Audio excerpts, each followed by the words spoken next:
So with all the news flying everywhere, the question is what should you be doing? Realistically, the main thing is do what you want. That's kind of the whole purpose of it, but there is always more beneficial ways to kind of put your money into this hobby, and in general a lot of people have gone from ripping the crazy amount of packs that you possibly can get your hands on to maybe looking at singles, to potentially keeping sealed products, and then naturally just being all over the shop. The FOMO in this hobby is insane. It always will be, it always has been, and in general the market is at a crazy point. So there's always that big old question of what's more beneficial to buy at this moment in time, because naturally it used to be booster boxes, and when you're talking about sealed products in general, obviously booster boxes will always come in as one of the best, naturally, because we know their profit, their margins are always going to be there. So if you look at booster boxes in general, they are always going to be, when it comes to Pokemon,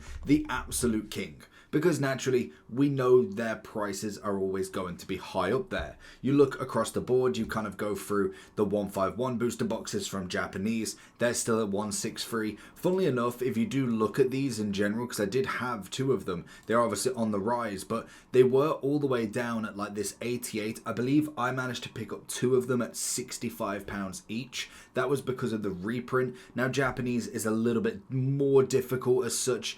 If you want to hold, obviously, if you go through all of the TCGs, you can obviously go through quite a lot of these. But say if you go quite far back and we go past the 151 and look at, say, page 4, some of the harder sets, you look at kind of like your GX sets. Now, I'm not going to pretend that I know half of this, but in general, when you look at the kind of shops, you probably won't even find too much of it, to be honest. But naturally, if you go further back in the Japanese booster boxes, it does become that little bit more difficult to try and find, and you will find some extras. I think they were just actually literally supplies. Have we not got booster boxes? Okay, this is better. We've got Explosive Walker. This is S2A, but we can see the market price at 149. Realistically, that isn't terrible. Hence why a lot of people are kind of moving over to picking up some Japanese products. Now, the funny thing is, you look at that, I don't know how accessible Explosive Water is, but we look at the SV10 set, and you look at the Team Rocket's Glory, you then go to a booster box here, because of the hype, it's already at 119. Granted, on release, it was at 200. You can see already that it is massively coming down. So Japanese product is always going to be fantastic. And you'll see the same with a lot of these sets, because when it comes to Japanese product, it is printed beyond belief. So if you wanted it, it is absolutely there. You look at something like Battle Partners, which is obviously our journey together. You look at that again, you're looking at 73 now. And again, if you go to the whole year, it was far too expensive. It was coming in at 112 at the start, which most definitely, if you've asked anybody that has collected Japanese, was too expensive for Japanese. It's just a set that is on that massive hype. And to be honest, it was obviously from Terrestrial Festival, which, to be honest, even then, I think is still a relatively up there. I don't know if you can get boosted by 101. So obviously it's a special set.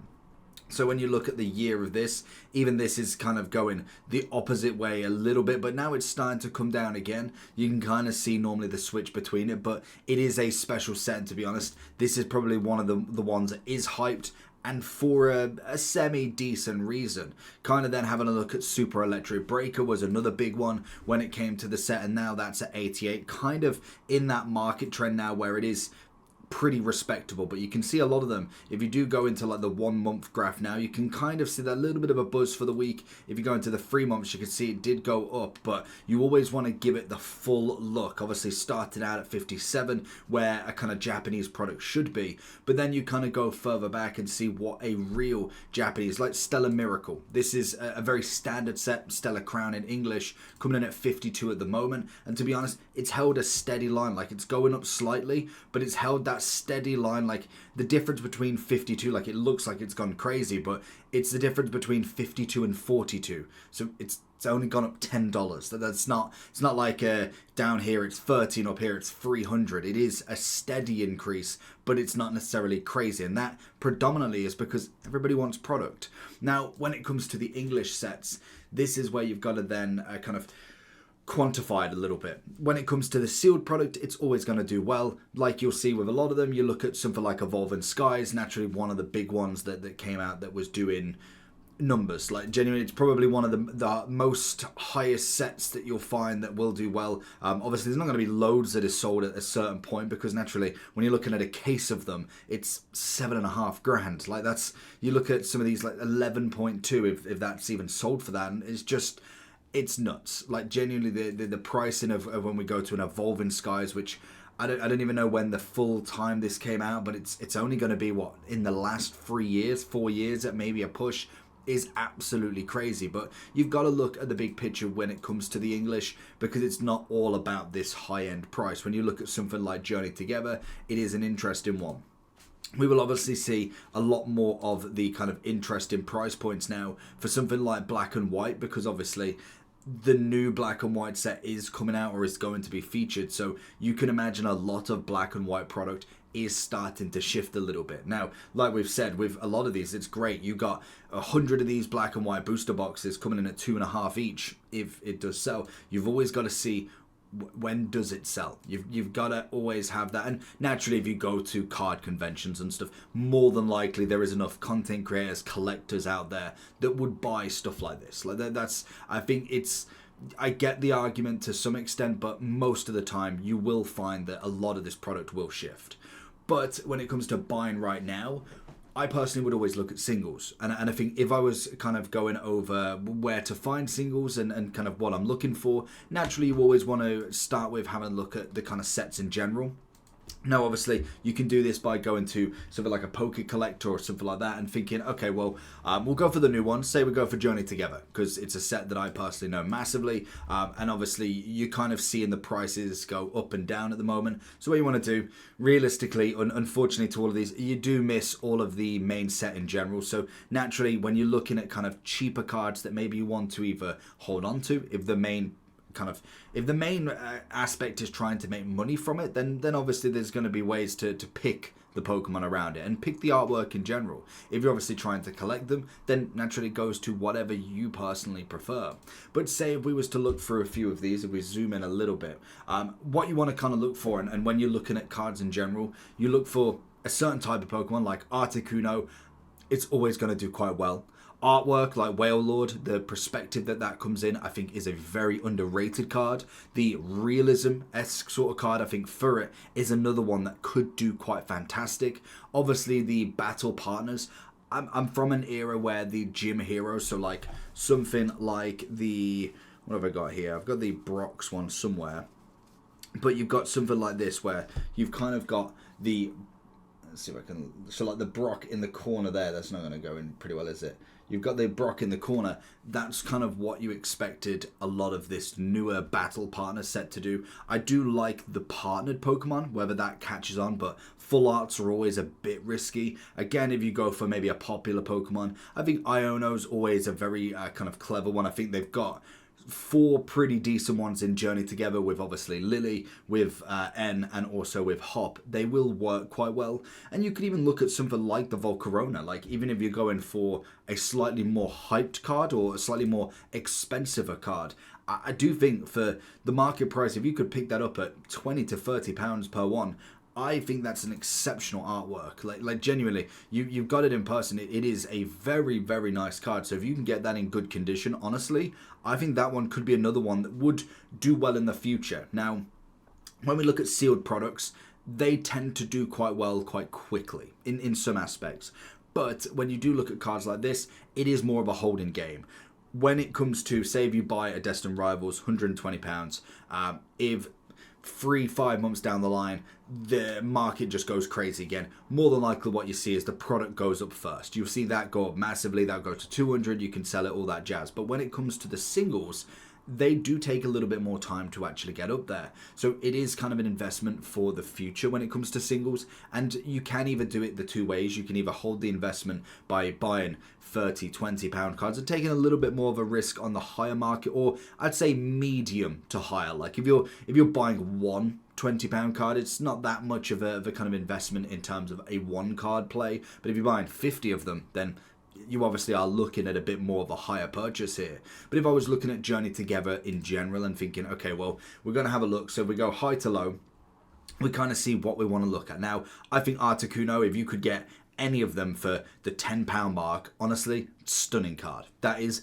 bound to do well in the future. It's one of the better Articunos. And naturally as well, if you want to look through a lot of these sets, because when you're looking at more favored Pokemon, like your Charizard, your obvious Pikachus, your kind of evolutions, your legendaries are always going to be up there as well. And definitely OG legendaries are always going to have some sort of play. If you go into the corner of the Poke Collect, you can type in a card and you can kind of see what cards have done already. So we can have a look at the Articuno and think, okay, well, realistically, if we look through them, obviously that Galarian version, very nice indeed. That's from Chillin' Rain. We can obviously go ahead and click for that one. You can then have a look at, obviously, the Moltres, Zapdos, Articuno, and you can look through and see which artworks are there and have done well. We'll show you this on TCG as well in a second. But again, if you're looking, Ens Reshiram, I think is always a nice one. Whether I think that's going to go crazy, never know with the black and white set. Obviously, White Flare coming out. It's going to be featuring a Reshiram. Could be added to the collection.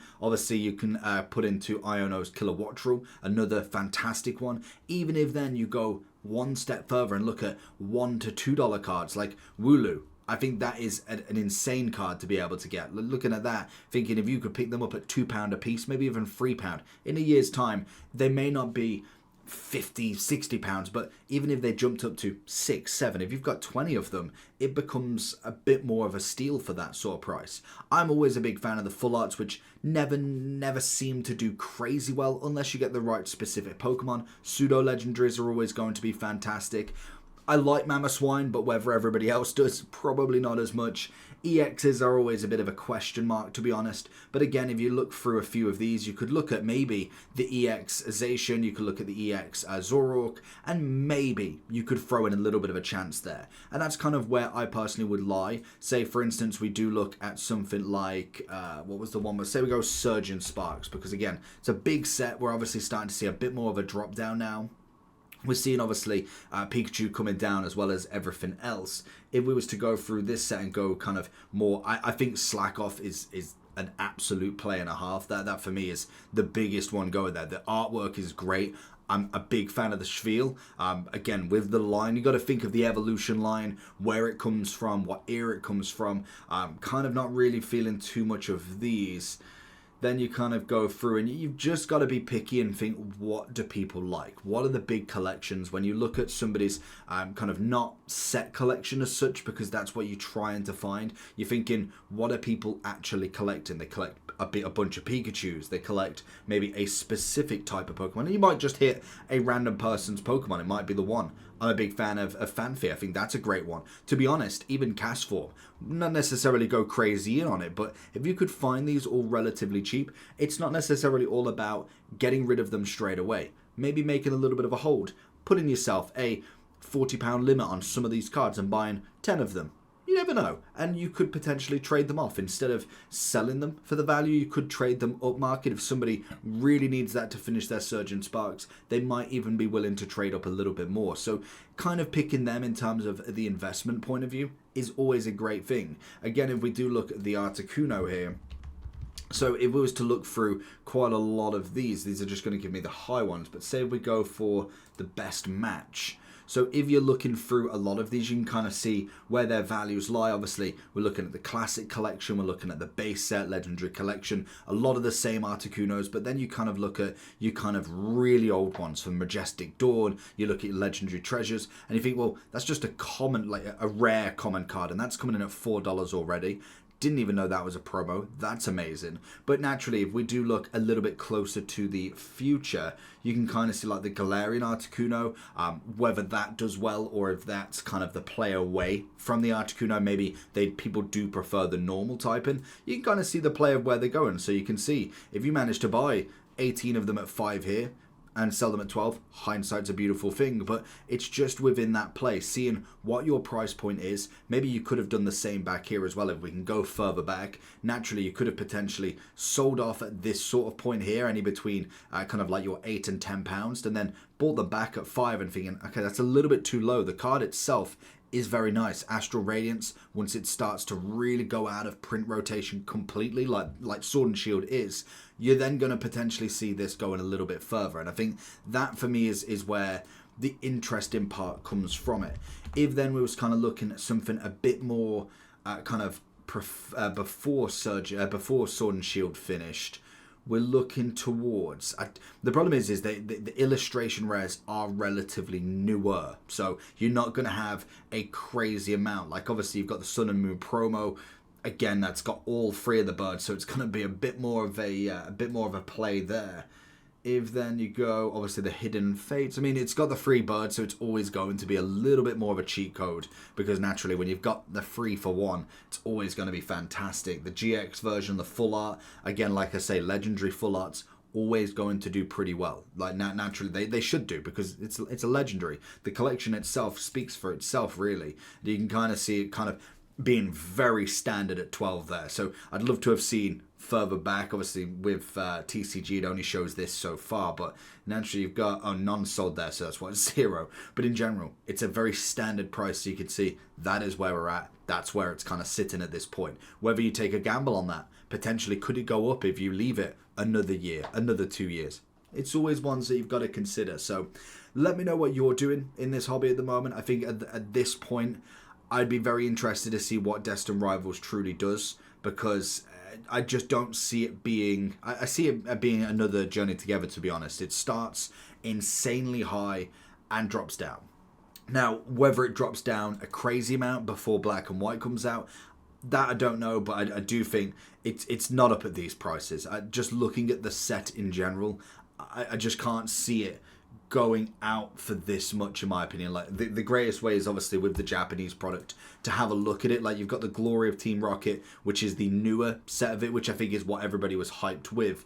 And when I kind of consider, like, you got some lovely cards. You got some really, really nice cards, from your Blaziken to your, obviously, Mukro, Weezin, the Wobbuffet, which is going to be our ETB, Team Rocket's Meowth, and then naturally too the Team Rocket's Mewtwo, which is going to be in everybody's favourites. Moltres, Nidoking, I get it, like that. Incredible card, but I don't know if that really speaks the volumes of a £400 maybe to $350 booster box on day of launch. Even when you look at the kind of hot air arena, like you look at kind of like your Garchomp and your Ho-Oh, which is going to be the 2 main ones, then obviously Ethan's Adventure, they don't scream £400-500 cards. They scream £100 cards in this day and age, easily 100 to 200, most definitely, but nothing more than that, really. I don't think they have that hype. Like, as much as people like the battle partners, I just think in general it's going to be a lot of quantity. Whether the quality is going to really kind of